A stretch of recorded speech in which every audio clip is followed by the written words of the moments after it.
ने उनकी अगुवाई की। परमेश्वर पिता ने उनकी आवश्यकताओं को, उनकी ज़रूरतों को पूरा किया, शत्रुओं से उनकी रक्षा रखवाली की, लाल समुद्र को और यरदन नदी को दो भाग किया और अब वे प्रतिज्ञा के देश में जाने के अभियान में आगे बढ़ रहे हैं। सबसे पहले यदि आप 4 और 5 अध्याय को पढ़ेंगे तो वहाँ पाएंगे कि वे गिलगाल में रुके और फिर उसके बाद उन्होंने यरीहो पर विजय प्राप्त की। और अब वे इस 7वें अध्याय में तीसरे नगर, पहले गिलगाल फिर यरीहो और उसके बाद अब तीसरे नगर जिसका नाम है ए की ओर बढ़ रहे हैं, जो यरीहो से लगभग 25 किलोमीटर दूरी पर स्थित था। यरीहो आप जानते हैं एक जानी मानी जगह थी जिसके ऊपर इस्राएलियों ने विजय प्राप्त की। और यदि तुलनात्मक दृष्टि से हम देखेंगे तो एक छोटी जगह है, छोटा नगर था, किंतु इस अभियान के द्वारा, इस छोटे नगर के अभियान के द्वारा परमेश्वर पिता कुछ महत्वपूर्ण बातों को प्रकट करते हैं जिन्हें हम देखने का प्रयास करेंगे। जब आप यहोशू को पढ़ेंगे तो आप जानेंगे कि केवल ही पहला और एकमात्र नगर है जिसने प्रतिज्ञा के देश में जब इस्राएली लोग जा रहे हैं तो इस्राएलियों को उसने हराया था और किसी ने ऐसा नहीं कर पाया।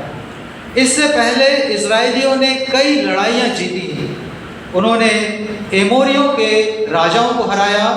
आप सीहोन के बारे में पढ़ते हैं, आप ओग के बारे में पढ़ते हैं। उसके बाद जब वो यरदन पार करके आए तो यरीहो की दीवार उनके जय जयकार के शब्द के कारण, जय जयकार के शब्द के साथ वचन में लिखा है नेव से उखड़ गई। और अब जब ये परमेश्वर के लोग जिन्होंने सीहोन और ओग जैसे बड़े बड़े राजाओं को हराया, जिन्होंने यरीहो के चारों ओर चक्कर लगाया और शहरपनाह नेव से गिर पड़ी, एक छोटे से नगर ऐसे हार गए।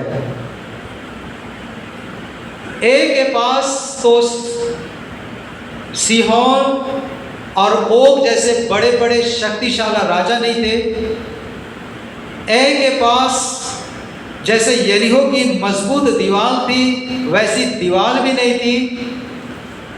के पास सेना भी नहीं थी, लोग भी कम थे, लेकिन के लोग इस्राएलियों को हरा देते हैं। इस्राएली ऐसे हार जाते हैं। ये बड़ा अजीब सा लगता है। उदाहरण के लिए एक तरफ अमेरिका है और दूसरी तरफ भूटान है और भूटान जीत गया। अजीब सा लगता है, लेकिन हमको इसको देखने की बात है, देखने की आवश्यकता है कि ये कैसे और क्यों हुआ।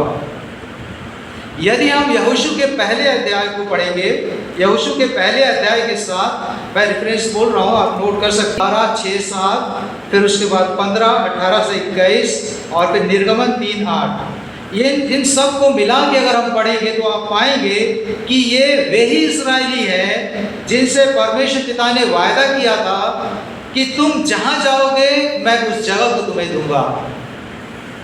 परमेश्वर पिता ने उनको वायदा किया था कि मैं तुम्हारे संग और तुम्हारे साथ रहूँगा। ये समझना आसान नहीं है कि जिनके पास परमेश्वर पिता के वायदे हैं, जिनके पास उनकी उपस्थिति का दृढ़ आश्वासन है, वे हार कैसे गए। और इसी बात को मैं आपके सामने रखना चाहता हूँ कि परमेश्वर के पवित्र वचन में आपके लिए और मेरे लिए क्या वायदे दिए गए हैं, इसके हम जानकार हो सकते हैं। आपके जीवन में परमेश्वर पिता की उपस्थिति है, इसके प्रति आप और मैं आश्वस्त भी हो सकते हैं। लेकिन इन सब के बावजूद हमारे जीवन में, आपके जीवन में कुछ ऐसी बातें भी हो रही होंगी या फिर कुछ ऐसी चीज हम कर रहे हैं जिसके कारण परमेश्वर पिता आपसे और मुझसे क्या चाहते हैं उसको पूरी रीति से समझ पाने में हम असमर्थ हो जाते हैं। Literally, we can abort God, God's plan and God's will. Abortion आप जानते हैं, कुछ ऐसा हो सकता है कि हम अपने जीवन में कर रहे हैं जिसके कारण परमेश्वर की संपूर्ण योजना, परमेश्वर पिता की इच्छा जो हमारे जीवन के लिए परमेश्वर पिता ने कर रखी है, बना रखी है, वायदा दिया है, उससे हम क्या हो जा रहे हैं? दूर हो जा रहे हैं, उससे हम अलग कर दिए जा रहे हैं। कैसे और क्यों इस्राएली ऐसे हार गए, ये एक महत्वपूर्ण प्रश्न है और मैं आपके सामने 3 कारणों को रखना चाहूँगा। महत्वपूर्ण 3 कारणों को, आप और भी कई कारण इसमें निकाल सकते हैं, लेकिन आज के मनन और चिंतन के लिए 3 महत्वपूर्ण कारण जिसके संबंध में हमें सावधान रहना है, सचेत रहना है। जबकि हम एक कलीसिया के रूप में, जैसे उस समय इजरायली प्रतिज्ञा के देश में प्रवेश करने के लिए वो आगे बढ़ रहे थे, वैसे ही कलीसिया भी एक दुल्हन के स्वरूप को प्राप्त करने के अभियान में आगे बढ़ रही है और इसलिए इन बातों को हमको ध्यान में रखना आवश्यक और जरूरी है। सो जो पहला कारण है कि क्यों इस्राएली ऐसे हार गए, वह यह कि उन्होंने एक साथ मिलकर आगे बढ़ने की बात को कम जाना, नजरअंदाज किया। They neglected the commandment of collectivity. एक साथ आगे बढ़ना है, उस बात को उन्होंने हल्के में लिया। उन्होंने एक साथ मिलकर युद्ध करने की आज्ञा को छोड़ दिया था। जब आप घर जाते हैं, आप यहोशू 7 को पूरा पढ़ सकते हैं और आप जानते हैं कि यहोशू ने यरीहो से ऐ में भेदिए भेजे और भेदिए भेजने की जो बात है वो इजरायलियों के लिए एक नई बात नहीं है। आप ध्यान से पढ़ेंगे तो पाएंगे ये तीसरी बार है जब इजरायली लोग भेदिए भेज रहे हैं। सो भेदिए गए और वो आकर वो क्या रिपोर्ट दे रहे हैं?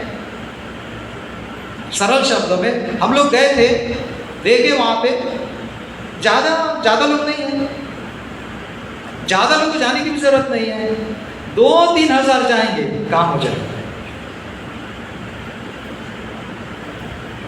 32वें अध्याय को पढ़ेंगे और उसके बाद यहोशू 1 और 12 से आगे पढ़ेंगे। गिनती 32 और उसके बाद यहोशू 1-12 से आगे। तो उसमें आप एक महत्वपूर्ण बात को पाएंगे और वो ये है कि रूबेन के गोत्र, गाद का गोत्र और मनश्शे के आधा गोत्र, इन लोगों ने पहले एक बार मूसा से क्या कहा था कि हमको यरदन के उस पार मत जाने दीजिए, हम इसी पार रह लेते हैं। हम यहाँ से देख रहे हैं कि बहुत अच्छी अच्छी चराई वाली जगह है, हमारे पास ढोर बहुत ज़्यादा है और ढोरों के लिए ये जगह बहुत अच्छी है और इसलिए हम ये सोचते हैं कि हम लोग यरदन के पार नहीं जाएंगे। मूसा ने क्या कहा था कि तुम्हारे अन्य भाई बंधु युद्ध के लिए आगे जाएंगे और तुम यहीं रहोगे, आराम से यहीं रहोगे। ये नहीं हो सकता। ये कैसे हो सकता है कि तुम्हारे भाई बंधु जो उनका है, जो परमेश्वर पिता ने उनका होने के लिए उनको दिया है, उसको पाने के लिए वो आगे जाएं, युद्ध करें और यहाँ पर तुम लोग जो तुम्हारा है तुम्हारा मिल गया करके यहीं पर चुपचाप बैठे रहो। मेरा काम तो हो गया, मेरी कमेटी का काम हो गया, मेरी कमेटी का वीक मना लिए, मेरे संगठन का वीक मना लिए, मेरा सेमिनार हो गया, मेरी कमेटी का बजट पास हो गया, मेरी कमेटी का प्रोग्राम कमेटी में अप्रूव हो गया। अब मैं कमेटी में या संचालन समिति में क्यों जाऊं? अब मैं मेरे दूसरे भाई बंधु के प्रोग्राम में क्यों जाऊं? मैं तो इसी ओर इधर ही घर में आराम से बैठकर अपने ढोरों को चराऊंगा। और जब मूसा ने रूबेनियों को और गादियों को और मनश्शे के गोत्रों को डांट लगाई, तो फिर वो क्या कहने लगे? नहीं नहीं, ठीक है, आप जैसा बोल रहे हैं वो सही बात बोल रहे हैं, हम लोग कैसे यहाँ पे रुकेंगे और बाकी सब लोग युद्ध करेंगे। हम एक काम करते हैं, हम में से जितने युद्ध के लायक हैं वो आपके साथ आते हैं। हमारी पत्नी, हमारे बच्चे, वो सब इधर रहेंगे, लेकिन जितने युद्ध के लिए हैं, युद्ध के लायक हैं, लड़ सकते हैं, वो आपके साथ आएंगे। इसका सीधा सा अर्थ यह है कि जब परमेश्वर पिता ने आपको आशीषित किया है, तो ये आपके मॉरल ड्यूटी है कि जिनको आपकी सहायता की आवश्यकता है, आप आगे आएं और उनकी सहायता करें। अपनी आशीषों के ऊपर बैठकर दूसरों के संघर्षों में उनकी परवाह न करना, उनके साथ न होना, ये नहीं होना चाहिए। हमें एक दूसरे की परवाह करने के लिए पवित्र धर्मशास्त्र में बहुत सी बातों को बताया गया है।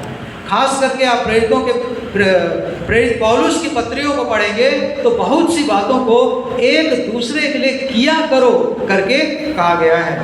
यदि आप गलतियों 1 और उसका 13वां अध्याय पढ़ेंगे, एक दूसरों की सेवा करो, और वहाँ तो इतना तक लिखा है कि एक दूसरे के दास बनो, डुलोस, एक दूसरे का दास बनो, जिसका अपने आप में कोई अस्तित्व नहीं है, वैसा हो जाओ।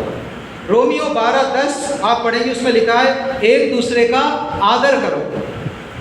इफिसियों 4:2 नम्रता और धीरज और प्रेम से एक दूसरे की सह लो, सहने की बात, एक दूसरे को सहने की बात। इफिसियों 5:21 एक दूसरे के अधीन रहो। पहला थिस्सलुनीकियों एक दूसरे को शांति दो, एक दूसरे की उन्नति के कारण बनो। और कुलुस्सियों 3:12 जानते हैं, आप सब पढ़ते हैं, बार बार हम पढ़ते हैं, एक दूसरे के अपराध क्षमा करो, जैसे प्रभु ने तुम्हारे अपराध क्षमा किए वैसे ही तुम भी दूसरे के अपराध क्षमा करो। सो जो पहला कारण है, एक दूसरे के साथ जाने में असफल रहने के कारण वे लोग क्या हो गए? ऐसे हार गए। और कितने लोग मारे गए? अभी हमने पढ़ा 36 लोग मार डाले गए। उनकी हार का जो दूसरा कारण था वो ये कि वे धन के विषय में विश्वास योग्य नहीं थे। They were not faithful with their finances. वो अपने धन के विषय में, जो कुछ उनके पास है उसके विषय में वो फेथफुल नहीं रहे। जब इस्राएली हार के वापस आए तो यहोशू ने यहोवा से पूछा कि ऐसा कैसे हो गया, हम क्यों हार गए? और परमेश्वर ने कहा, मैं बताता हूँ कि ऐसा क्यों हुआ। आप जब अभी आपने पढ़ा यहोशू 7:1, उसको आप पढ़ रहे हैं तो आप समझ जाएंगे कि वहाँ पे परमेश्वर पिता का इशारा किसकी तरफ है। यदि आप यहोशू 7:11 को पढ़ें, आइए हम पढ़ते हैं यहोशू 7:11। उन्होंने पाप किया है, इस्राएलियों ने पाप किया है, और जो वाचा मैंने उनसे अपने साथ बंधाई थी उसको उन्होंने तोड़ दिया है। उन्होंने अर्पण की वस्तुओं में से ले लिया, उन्होंने अर्पण की वस्तुओं में से ले लिया है, वरन चोरी भी की, और चोरी भी की है, और छल करके उसको अपने सामान में रख लिया है। छल करके मतलब धोखा करके उसको अपने सामान में रख लिया है। चोरी भी की, छल भी किया, और उसको अब अपने सामान में रख लिए हैं जैसे कि ये उनका सामान है। यहाँ परमेश्वर पिता किसकी ओर इशारा कर रहे हैं? आकान के पाप की ओर, आकान की ओर। 7:1 में हम पढ़ते हैं, आप जानते हैं आकान ने क्या किया था? जब वे यरीहो में गए, यरीहो को जीतना था, परमेश्वर पिता ने ये कहा था कि यरीहो की सब वस्तुओं को अर्पण करके मुझे चढ़ा देना, सबको बलिदान करके मुझे चढ़ा देना, अपने लिए कुछ भी मत रख छोड़ना, सब का सब बलिदान के रूप में मुझे अर्पित कर देना। और जब परमेश्वर पिता ने यरीहो को उनके हाथ में कर दिया तो आकान कुछ चीज़ों को अपने पास रख लेता है। वो स्वयं इस बात को बताता है 7:20। आकान ने यहोशू को उत्तर दिया, सचमुच मैंने इज़राइल के परमेश्वर यहोवा के विरुद्ध पाप किया है और इस प्रकार मैंने किया है। शिनार देश का एक सुंदर ओढ़ना, एक सुंदर कपड़ा, एक सुंदर सूट, एक सुंदर साड़ी दिखी और 200 शेकेल चांदी, 50 शेकेल सोने की एक ईंट देख पड़ी। तब मैंने उनका लालच करके उन्हें रख लिया और वे मेरे डेरे के भीतर भूमि में गड़े हैं और सब के नीचे चांदी है। वो जान पाते हैं कि परमेश्वर पिता ने उन्हें सब कुछ दे दिया था, लेकिन जो परमेश्वर पिता को देना था वो आकान और जो इस्राएलियों का प्रतीक है, जो उस समय उनके बारे में कह रहा है, वो इस्राएलियों को वो परमेश्वर पिता को नहीं दे पा रहा है। परमेश्वर पिता ने उन्हें सब दिया, लेकिन परमेश्वर पिता का क्या भाग है वो भाग आकान नहीं दे पा रहा है। और उसने आगे लिखा है कि कुछ ले जाकर छिपा भी दिया और ये सोच रहा था कि कोई नहीं जान पाएगा। आप जानते हैं परमेश्वर पिता के साथ चलने में जो सबसे बड़ी बाधा तब आती है जब हम ये डिसाइड करते हैं कि हम अपने धन के मामले में, अपने पैसे के मामले में, अपने अर्थ के मामले में, अपने वित्तीय मामले में हम विश्वास योग्य होने की हमको कोई आवश्यकता नहीं है। बाकी सब क्षेत्रों में ठीक है, लेकिन अपने पैसों के क्षेत्र में विश्वास योग्य होने की ज़रूरत नहीं है। यदि आप 21वें पद को ध्यान से पढ़ें तो वहाँ पे लिखा है, आकान ने शिनार देश का ओढ़ना देखा। उसने देखा, चांदी उसने देखी, 200 शेकेल वाली ईंट उसने देखी, 50 शेकेल वाली सोने की ईंट उसने देखी। उसने देखा, देखने के बाद उसने लालच किया, लालच करने के बाद उसने अपने घर में अपने लिए उसने उसको रख दिया। इसको बतलाता है, भौतिकवाद को बतलाता है, अर्थात जो कुछ आप देखते हैं उसको चाहने की इच्छा जागृत होती है, उसको पाने की इच्छा जागृत होती है और आप उसको किसी भी रीति से पाना चाहते हैं, चाहे कैसे भी हो आप उसको प्राप्त करना चाहते हैं और उसको आप अपने लिए रखना चाहते हैं। मटेरियलिज्म को बतलाता है, भौतिकवाद को बतलाता है। होने के बावजूद भी और आप जानते हैं भौतिकवाद की जो आत्मा है, मटेरियलिज्म की आत्मा है, वो कभी संतुष्ट नहीं होती है। क्या हर फंक्शन के लिए नया ड्रेस पहनना जरूरी है?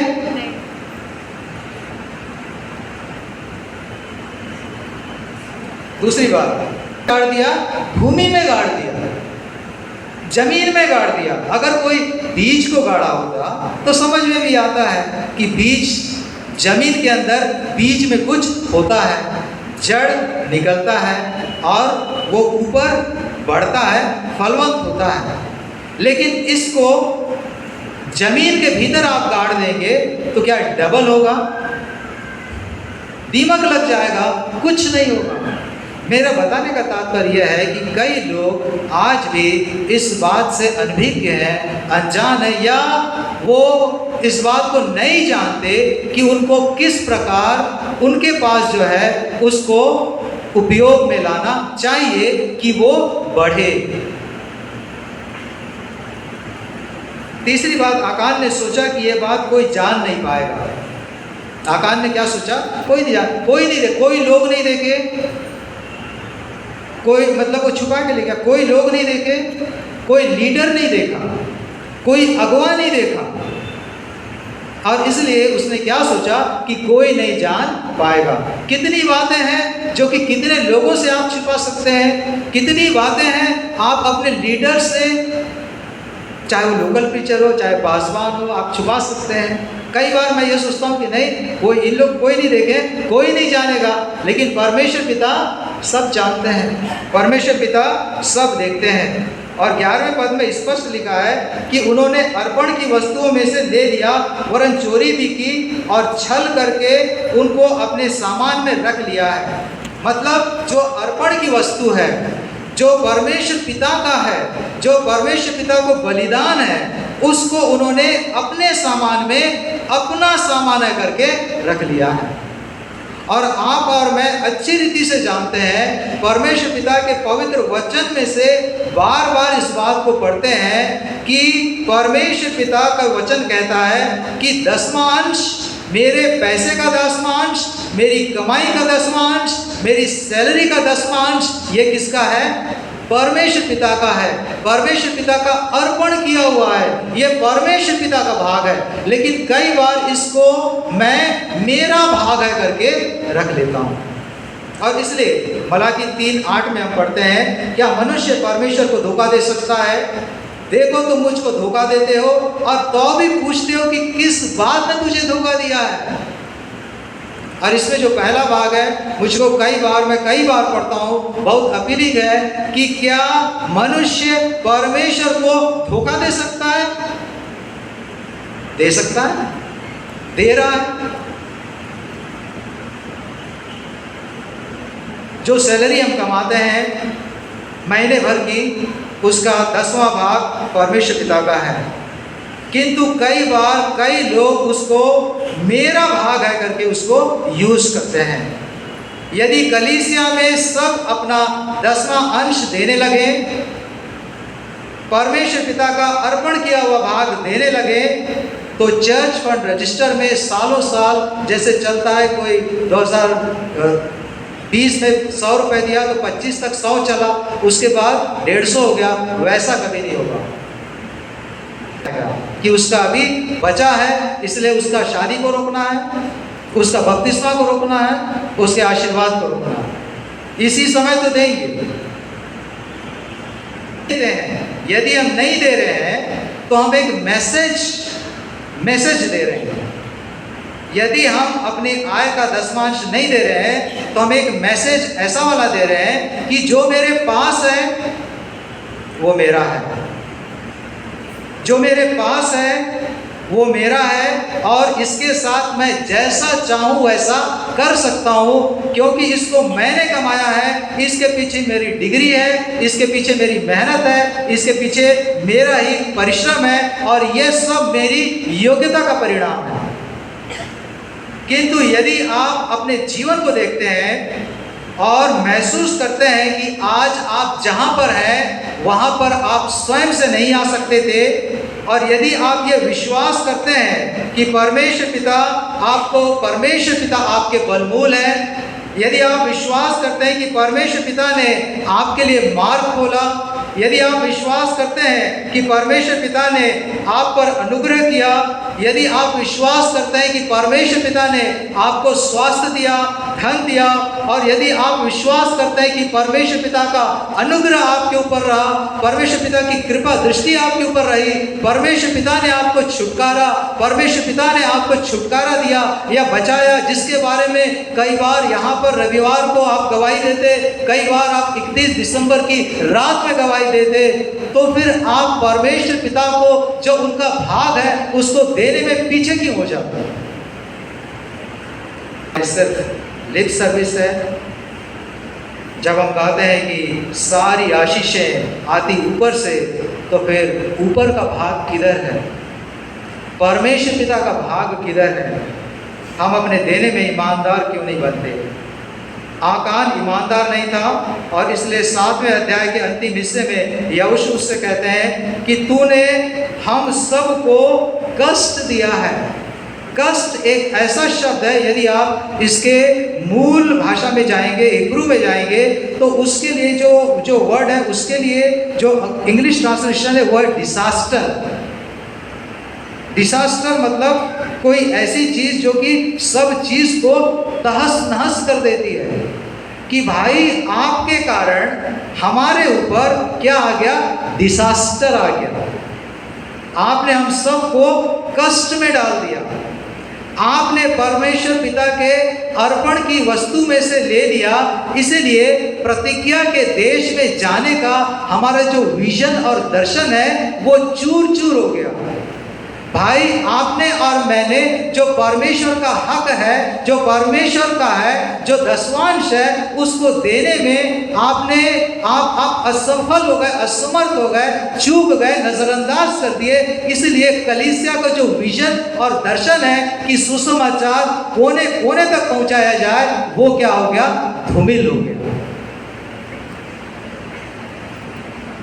मलाकी 3 और उसके 9वें पद में लिखा है कि तुम पर भारी श्राप पड़ा है, तुम पर भारी श्राप पड़ा है। यदि परमेश्वर पिता के भाग को आप और मैं नहीं देते हैं तो श्राप आता है। और ये सत्य है, और इसलिए कि सत्य कड़वा है। कड़वा हो सकता है कि कई लोग को अच्छा न लगे, लेकिन इस बात की गंभीरता को समझने की आवश्यकता है। दूसरी ओर आप देखते हैं, आप पाते हैं, हम बहुत खुश हो जाते हैं कि देखो मैं आकाश के झरोखे खोलकर तुम्हारे पास आशीषों की अपरंपार बारिश करता हूं कि नहीं करता हूं। सिर्फ मेरा मतलब सिर्फ इससे आप सब चीज़ हमारे जीवन से जितनी भी बातें संबंधित है, चाहे हमारा श्रम हो, चाहे हमारा धन हो, चाहे हमारा समय हो, वो सबका जो दसवांश है उसके लिए हमको सोचने की आवश्यकता है। तीसरी बात, इस्राएली क्यों ऐसे हार गए, अंतिम कारण बताकर मैं समाप्त करना चाहूँगा, और वो ये है कि उन्होंने प्रार्थना को, परमेश्वर पिता से प्रार्थना करने को प्राथमिकता नहीं दी। They did not prioritize prayer. प्रार्थना को उन्होंने अहमियत नहीं दी। चाहिए थी, जब उनको प्रार्थना करना चाहिए था, उन्होंने प्रार्थना नहीं किया। जब आप 6 और 7 को पढ़ेंगे घर जाकर, बैटल स्ट्रेटजी है उसका आप अध्ययन करिए, और मैं चाहता हूं कि उसको कंपेयर करके देखिए कि 6वें अध्याय में जब वो यरीहो में जा रहे थे युद्ध के लिए, उस समय उनकी क्या स्ट्रेटजी थी। 7वें अध्याय में जब वो ए में युद्ध करने को गए, उसमें क्या स्ट्रेटजी थी। और आप पाएंगे जब ए में जब गए ए के लिए, उसमें भेदिए भेजे गए, उन्होंने प्रार्थना की, परमेश्वर पिता ने उनको प्लान दिया, वो जीत के आ गए। भेदिए भेजे गए, उन्होंने भेदिए भेजे गए, भेदियों ने प्लान दिया, वे हार के आ गए। फिर यहोशू ने प्रार्थना की। यहाँ पे प्रार्थना कहाँ पर हो रही है? आखिरी में हो रही है। उधर प्रार्थना कहाँ पे हो रही है? पहले हो रही है। इन बातों के द्वारा परमेश्वर पिता यहोशू को यह बताना चाह रहे हैं कि you can't win without me. आप सरवाइव नहीं कर सकते मेरे बगैर। युद्ध में जाने से पहले तुम्हें प्रार्थना करना आवश्यक है। कोई डिसीजन लेने से पहले प्रार्थना करना आवश्यक है, क्योंकि decisions without prayer lead to destruction. परमेश्वर पिता यहोशू से चाहते हैं, कहते हैं कि यहोशू कब से तुमने भेदियों को सुनना स्टार्ट कर दिया। यहोशू कब से तुमने लोगों के ओपिनियन को सुनना स्टार्ट कर दिया।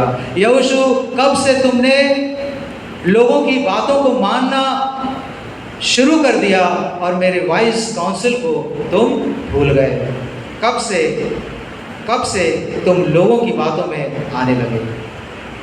हम में से बहुत लोग इस बात के दोषी हैं कि हम अपने दोस्तों के साथ इंटीमेट कन्वर्सेशन में हम लगे रहते हैं वनिस्पत की परमेश्वर पिता से प्रार्थना करने के। आप जानते हैं कि क्यों यहोशू पहले परमेश्वर पिता से प्रार्थना करने में चूक गया। वो इसलिए क्योंकि शायद और भी कुछ कारण हो सकते हैं, लेकिन शायद इसलिए क्योंकि इससे पहले उन लोग क्या हुए थे? जीते थे। इसके पहले जीते थे, और इसलिए उनका जो पिछली सफलता है वो इनको अपने आप में ये कुछ है करके सामने लाने में वो कामयाब हो गए। मतलब पिछली बार की सफलता, द पास्ट सक्सेस। आप जानते हैं सक्सेस के साथ हमेशा एक डेंजर अटैच रहता है। देयर इज अ डेंजर, और वो डेंजर ये है कि ये हमारे भीतर सेल्फ सफिशिएंसी की फॉल्स डिल्यूजन को उत्पन्न करता है।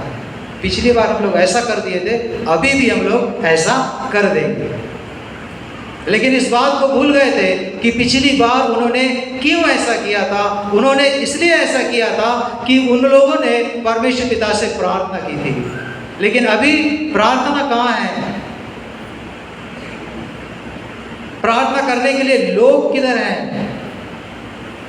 बहुत ही बोझ के साथ इस बात के लिए कि हर महीना हम ज़्यादा नहीं लेकिन सिर्फ इतना चाहते हैं कि महीने में एक बार, महीने में एक रात, और उसमें भी वो पूरी रात नहीं, सिर्फ कुछ घंटे, वो भी कलीसिया की सहूलियत के अनुसार कलीसिया परमेश्वर पिता से प्रार्थना करें।